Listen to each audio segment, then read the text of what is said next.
The grand chamber of the Galactic Council fell silent as Admiral Torque entered. His gray scales had lost their luster, and his four eyes darted nervously around the room. The highest representatives of 17 spacefaring civilizations watched as he made his way to the central podium. Esteemed council members, Torque began, his voice barely steady. I must report a most disturbing encounter in the Outer Rim. High Counselor Vex leaned forward, her luminescent tendrils brightening with interest. Proceed, Admiral. 3 cycles ago, our Border Patrol fleet detected an unknown vessel entering Council space near the Vega sector. Following protocol, we dispatched a diplomatic squadron to initiate first contact procedures. Torque's claw trembled as he activated the holographic display. A massive ship materialized above the assembly, angular, dark, and bristling with what were unmistakably weapon systems. Unlike the sleek, aesthetic designs favored by Council races, this vessel appeared to be built with only one purpose: war. The vessel identified itself as the UES Dauntless, a human warship. Murmurs rippled through the chamber. Humans were a known primitive species, barely a century into their interstellar phase. They had been deemed unready for Council membership, their territory marked for non-interference until their civilization matured. We informed them they had entered restricted space and requested they withdraw. Their response was, Torque paused, unexpected. The hologram shifted to show a recording. A human appeared on screen, a stocky male with weathered features and piercing blue eyes. Captain James Bell of the United Earth Fleet. Admiral Torque, the human's voice was calm but unyielding. We understand your concerns. However, this sector borders human territory, and we've detected unusual activity here for months. We're conducting a security sweep, not an invasion. In the recording, Torque's voice replied with the practiced superiority of a senior council representative. Human, your species has not been granted patrol rights in council space. Your presence here violates. With respect, Admiral, Bell interrupted, we never agreed to your boundaries. Earth has never signed any treaty with your council. We're an independent power, conducting legitimate security operations near our border. The chamber erupted in outrage. Preposterous. The arrogance. Ignorant primitives. High Counselor Vex raised a tendril for silence. Continue, Admiral. Torque's scales had paled to a sickly white. I ordered a Class 2 containment formation to encourage their compliance. We outnumbered them 8-1. The hologram shifted to tactical display. 8 council vessels surrounded the human ship in a standard enforcement pattern. The human captain warned us that they would consider this an aggressive action and requested we stand down. Torque's voice had fallen to nearly a whisper.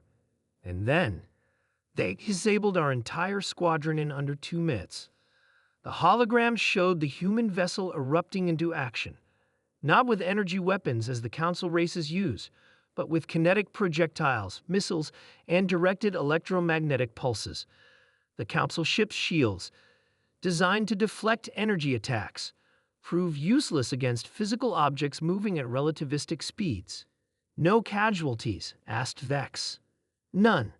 They specifically targeted propulsion and weapon systems. With surgical precision, they could have destroyed us completely. The recording resumed with Captain Bell's face. Admiral Torque, we've disabled your vessels without loss of life. Consider this a demonstration, not an act of war. Humanity wishes peaceful relations with all species, but we will not be intimidated or contained. We've left repair drones to assist your crews. They'll have your ships operational within 12 hours. Next time, let's meet as equals. Torque ended the playback. The human vessel departed immediately afterward. Their repair drones functioned exactly as promised. Silence gripped the chamber until Counselor Mick, representative of the oldest council race, spoke up. How? Humans are barely into their atomic age. Their technology should be centuries behind ours. Science Director Lyra approached the podium. Preliminary analysis suggests humans have taken a radically different technological path than council races. While we focus on energy manipulation, theoretical physics, and computational advancement, they developed extraordinarily effective materials science, practical engineering, and weapons technology. Are they a threat? Vex asked bluntly. Intelligence suggests They possess fewer than 50 vessels of this class, Lyra replied. However, their home system is heavily fortified, and they've established colonies in at least 6 nearby systems. Vex's tendrils darkened in thought. Recommendations. Military Commander Dren rose from his seat. Immediate containment. We should assemble the combined fleet and establish. No, interrupted Counselor Neri, her crystalline form glittering as she spoke for the first time. Did none of you hear what the human said? They disabled 8 of our vessels without casualties when they could have destroyed them. That speaks of restraint and ethics, not aggression. It speaks of arrogance, Dren countered. It speaks of capability, said Neri. For millennia, we've encountered species who either joined the Council or were easily contained. We've never faced a truly independent power capable of challenging us technologically. Vex considered this. What do you propose? Diplomacy. Real diplomacy, not condescension disguised as guidance. The humans have demonstrated they cannot be dismissed or controlled. They must be engaged as equals. The chamber fell silent again as the implications settled over the assembly. After 10,000 years of unchallenged authority, the Galactic Council faced a species that would not bow to their wisdom or might. Very well, Vex finally said. We will dispatch a true diplomatic delegation to Earth. Admiral Torque, you've encountered them. You will lead this mission. As the council session adjourned, Vex approached Neri privately. Do you truly believe humans can be reasoned with? Neri's crystalline form shimmered. I believe we have no choice but to try. The age of the Council's unquestioned dominance may be ending.